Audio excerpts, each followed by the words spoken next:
What is up, guys? And thank you guys for joining me for another hot episode of Q&A, where I take your questions from Twitter and YouTube and answer them here on this show. And we got a good amount of questions to get into. We got some very interesting questions to get into. So let's just jump into it. First question comes from Scuba, who says, I think Cleveland media is just trying to chase a story with saying multiple players are saying they want out of Cleveland, come get me, especially with OBJ saying he wants to stay for next season earlier today. What do you think? I think one, context is king in this situation. And, you know, when those reports came out, they came out, you know, mysteriously after happening all year. Just happened to come out in December, where it would have been the most profitable for something like that to come out as far as ad rates go, just so people know what I'm talking about. Late November and December up until Christmas, that is the most profitable time to be doing something like what I do online or what people do when they write articles. It's the time where ad rates are the highest. So you'll see more content. Usually you'll see more clickbait. Usually, and you know, it's not saying that everything reported in this time period is garbage, but keep a skeptical eye of what just happens to pop up during this time of the month, because, you know, people just trying to pay bills is really what it amounts up to be. It's something that got blown out of proportion. You know, the people, if you ever notice how these reports were structured, it would be Browns player says, come get me, without the context of knowing what come get me meant, and that he has been saying this since he was a New York Giant. But, you know, it would say Browns player says, come get me. And then they would write themselves and not try to connect it to their source that multiple players want out of Cleveland, because they're just taking the jump from come get me to want out of Cleveland, forced trade of Cleveland, or they'll take that quote as license to write a who should trade for Odell Beckham story. You know, it's standard fare for this time of the year when you have a figure like Odell Beckham. Not to say that it's completely false. Could it be possible that he said this? Yes. But like I said earlier, like I said when this news broke last week, I'm pretty sure that those words got taken out of context or misrepresented grossly by the people who were the sources for these articles. And, you know, that is standard fare for this time of year. It's standard fare for how things are reported. Just keep a skeptical eye out, you know, when people try to make a connection, whether it's a reported connection or if it's a connection that they're inferring in their writing, which I think is dishonest, but that's a whole nother video for a whole nother day. The fact of the matter is that Odell Beckham was clear when he first spoke, I think, that he wasn't leaving, that he was under contract, and till yesterday, he made it even more clear that he's not going anywhere. He has not made it a secret that he has bought a house in Cleveland. Buying a house is not something you do when you plan on leaving somewhere. Again, these come get me reports weren't accompanied by reports that Odell is trying to sell his home in Cleveland. That is a key sign that those reports were garbage, because if it was real, those are the kind of reports that follow that kind of thing. You got to look for more than one thing, more than one report, more than one source, so to speak, when you go to these rumors. So that's why I never took it seriously. And I think the Cleveland sports media, look, there's nothing to write about, you know, and, you know, the team stinks. So I understand that they don't feel inclined to talk about the actual problems going on this team on the field. So they're going to write about the fantasy stuff, the drama stuff, because that's what they feel like people want to hear at this point. But, you know, I think it's misguided, and I think it's a bad way to cover the team. But, you know, that's just my opinion on the situation. But thank you for the question, Scuba Steve. Next question comes from Billy Moss, who says, what is the over or under for mistakes Freddie Kitchens makes against Baltimore?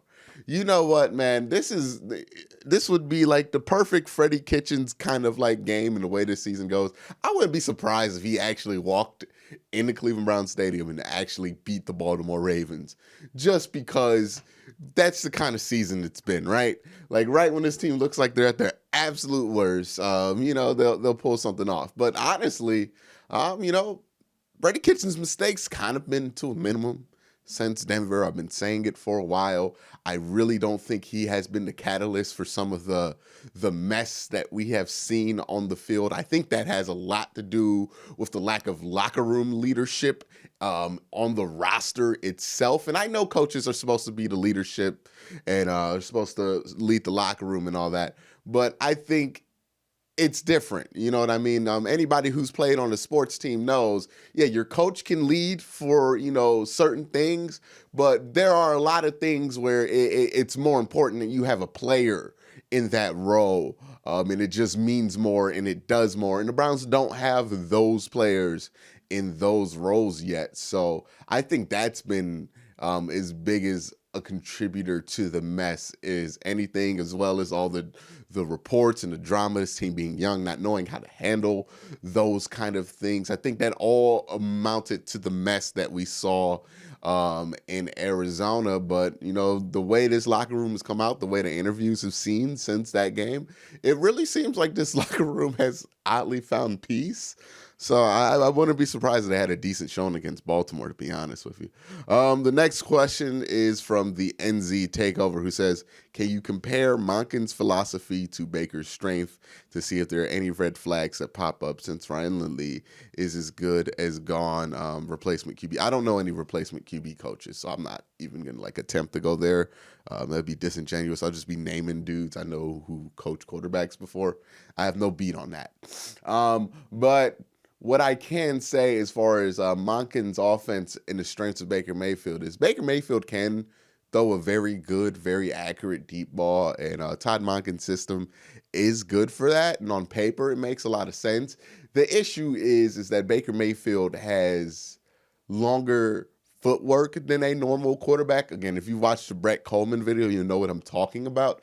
So his drops just take forever to begin with, and it makes it hard on the tackles, and the Browns don't have elite tackles. And I think even if they had Joe Thomas, there would be struggles just because of how Baker Mayfield and his mechanics just aren't a great fit for this offense. And I think that's been the struggle the entire season, is that the offense works for a completely different type of quarterback in practice, but on paper, it should work for Baker Mayfield. And I think that's been what they've been trying to figure out, why that has been. And I think footwork has a lot to do with that. I think they have figured that out lately. But yeah, I think Monken's offense, honestly, is just a bad fit. I think the Bruce Arians offense is a bad fit for Baker Mayfield in reality. And I think they need to find somebody who has a different approach, at least for the offensive side of the ball. This next question comes from Beautiful Stone, who says, do you think this infamous Browns QB jersey can make a return in the next couple of years if the Browns continue to be, the usual Browns? I don't anticipate it. I'm pretty sure that Baker Mayfield's going to be a good quarterback. I mean, even this year, he's been bad. And this is probably, hopefully, the worst he's going to be in his second year slump. And honestly, this hasn't been that awful. The quarterback play has not been that bad. So if this is his floor, then that's fine. It's a floor of a starting quarterback in the NFL. So, I'm really not concerned about the quarterback. I think the team has a lot of other major concerns. The starting quarterback, man, that is one of the smallest ones on this team. I mean, I'd be more focused on all 5 positions in the offensive line, because even the ones you do have are getting older and more expensive. Then you have the huge question marks at tight end. You have question marks at wide receiver. I think you need to get taller wide receivers in there as well for red zone purposes. And then the defense is a complete mess. You got the coaching staff, which is in disarray and could be even in more disarray at the end of the season. You have an offensive staff that's just been underwhelming, a defensive staff that's not been able to create pressure. This team has real issues on it, real problems that they need to solve. The quarterback the quarterback position is not one of those things. And quarterback and running back, you're going to be fine there. Wide receiver, you do have to make some adjustments. Tight end, you have to make some major adjustments. Offensive line, you have to make some huge adjustments. Defense needs to be reconfigured completely. So, again, I'm not worried about the quarterback. I think Baker Mayfield's probably going to be the starting quarterback. For the Cleveland Browns, at minimum, even if he stinks and he turns out to be a bust for the next 2 years, and at most, he's probably going to be the starting quarterback for the next 15 to 20. So I'm pretty settled in with that. I don't think that jersey's coming back, but anything can happen. The next question comes from Aaron Leggett, who says, does an 8-8 record under a new head coach next year warrant a firing of said coach? Well, we would be setting a dangerous precedent there, if the Browns went 8-8 next year and we fired another head coach in the first year. Because the reality of the situation is, if you fire Freddie Kitchens after his first year, whoever you hire to replace him is going to have 3 years. Whether they stink in those 3 years, whether they're great in those 3 years, it doesn't matter. They're getting 3 years. You cannot be the NFL team that fires dudes back to back after one season. You cannot be the general manager that does that. And quite frankly, if John Dorsey does hire 2 guys who deserve to get fired in their first years, I don't think it's the head coach that's going to be gone as much as it's going to be John Dorsey, because you can't do that. Those are mistakes that you can't make back to back. So no, unless the Browns head coach is Freddie Kitchens next year, that guy's not going to get fired and has no chance to get fired, because the Browns cannot, as a franchise and as an organization, cannot do that. They already have a terrible reputation in coaching circles. They already are seen as a place that you can get fired from very easily. This will not only fit the narrative, it will create a worse narrative, and you will have a hard time ever getting qualified candidates to coach here for the next 2 decades if you do something like that. You can't just do stuff like this. If you want to fire Freddie Kitchens, you want the mulligan on Freddie Kitchens, it comes with the context that whoever you hire is going to have to be here for, at the very least, regardless of how bad it goes, the next 3 years, or else your team's reputation to the entire rest of the head coaching pool goes to dirt. And you can't operate an NFL franchise like that. The next question comes from a caster who says, have there been any positives all season? I feel like almost everything has been a pretty big letdown. Nick Chubb, rushing title, that's been a positive. I think Jarvis Landry has been a positive this season. Myles Garrett, up until the whole Mason Rudolph situation, was a positive. Greedy Williams hasn't been terrible. But yeah, a lot of letdowns. Joe Schobert, I guess you could say he's a positive as well. There has been some positives. I think, there's been a lot of letdown, and letdowns get reported. But, there's some positives here. There's some good things to take away. It's just a letdown season. We'll see what they do next year. Next question comes from DF Sports, who says, how can you defend Freddie? What? He's done absolutely nothing to deserve to stay. The team is trying to get him out. Well, how's the team trying to get him out? First of all, I don't understand that unless you're buying all the reports that you're seeing. But, DF Sports, how have I defended Freddie Kitchens? I have only said the truth about the situation, which is if you fire a first-year head coach after he has gone 8-8, or, at the time we were talking 9-7, you are going to be looked at as a clown show by the rest of the league and the rest of the coaching pool, and nobody's going to want to work here. That is the reality. If he would have went 9-7, he couldn't have got fired. If he goes 8-8, he can't get fired. 7-9, 6-10, that changes nothing, because that means you either lost out or you beat the Bengals, maybe. So you proved nothing. But, other than that, it's going to be pretty hard to fire a dude in the first year. And, Browns fans, this is not a good thing if the Browns have to fire Freddie Kitchens in the first year. It's not a good thing for the franchise. That is a mark that the franchise is going to have to recover from. It's going to take a long time. That is something that's going to affect their ability to bring in qualified head coaching candidates. This is not something that can be done lightly. So if the Browns have any opportunity not to do this or feel like it's not 100% necessary, then I'm not going to be upset that they don't do anything, because firing Freddie Kitchens has more consequences than what people realize on the surface. You can't be the franchise that fired 2 guys in their first year in a decade when you're in a division with guys like Mike Tomlin and John Harbaugh, who have been the head coach for their team for decades.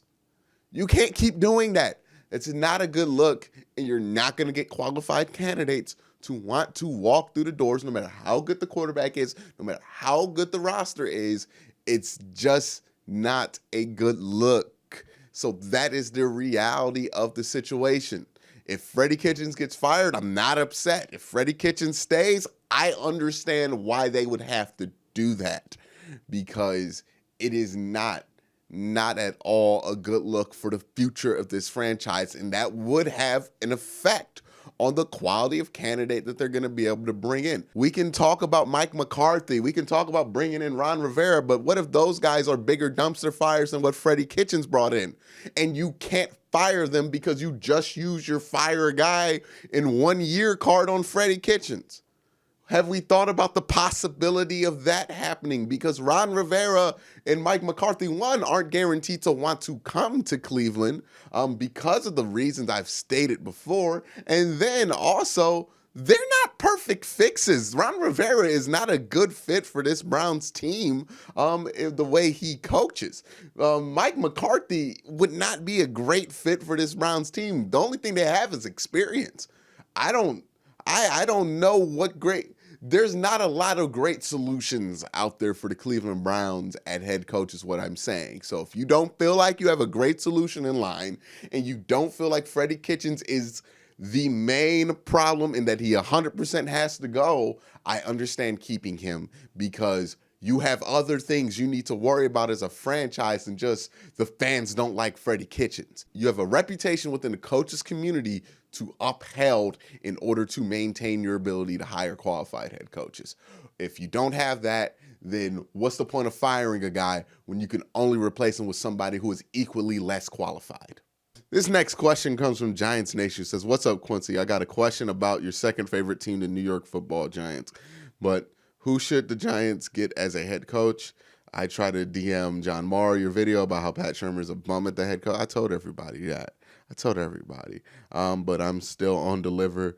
But who should we get? I heard maybe Ron Rivera or maybe trying to get Jim Harbaugh. What's your opinion? Don't get Jim Harbaugh. Nobody should hire Jim Harbaugh. I would say Ron Rivera is actually a good fit for the Giants.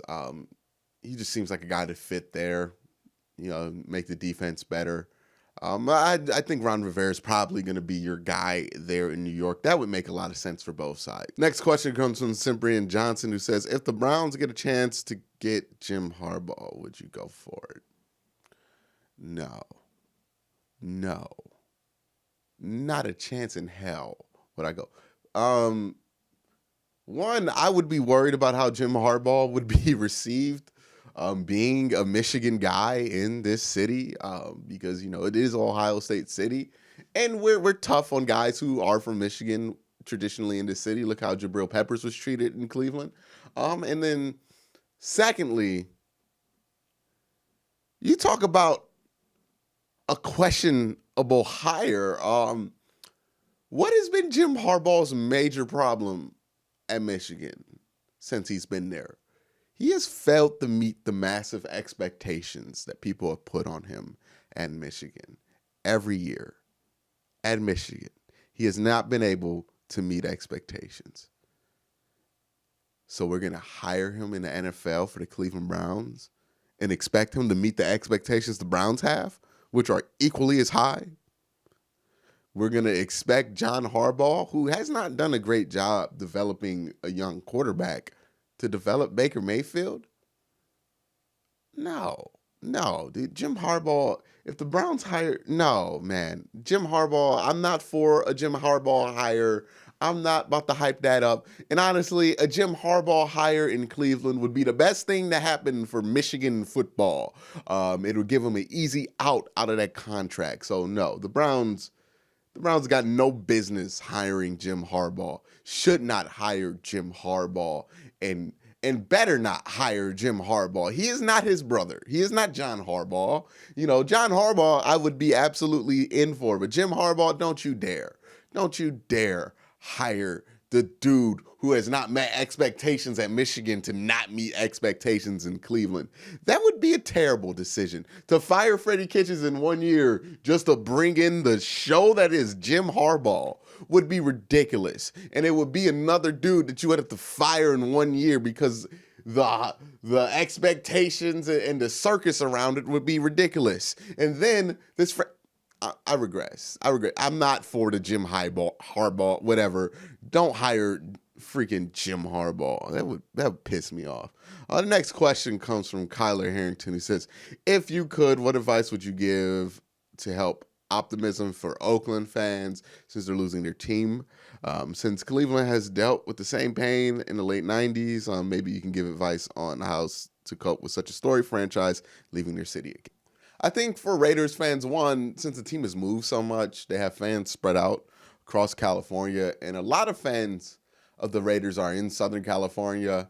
So the team's actually going to be closer to them in Vegas than it would be in Oakland. So I think, for them, they're going to be all right. For the fans in Oakland that are losing their team, and for the fans that don't want to follow the team out to Vegas, which is understandable, I would say this is a great opportunity to just be able to enjoy the game without having to worry about the stuff that comes with being a fan. Because sometimes being a fan stops you from being able to enjoy some of the great storylines that happen in football. Now that you don't have a team that you're really diehard for, in that way to go for, you get to kind of better enjoy the game, better enjoy the athletes, better enjoy the great performances that this game has to offer and the great stories that this game has to offer, which is entertaining. It's why I watch college football. I think there is a lot more to being a football fan than just having a specific team to root for. So, for Oakland fans, sure, you won't have the Raiders to cheer for every Sunday, but if you love football, that experience is actually enhanced when you don't have a diehard NFL team to follow. All right, guys, but that's all the questions for this week. Thank you guys for asking them. And if you want to be on the show next week, have your notifications on and put a question down as soon as you see the notification on your phone that says I posted on the community page, and I'm asking for questions for Q&A. The quicker you post on there, the faster you put your question there, the more likely it is that you make the show. And the same thing goes for when I do this same thing on Twitter. But thank you guys for asking the questions. Thank you guys for watching. Have a great day. Have a good night.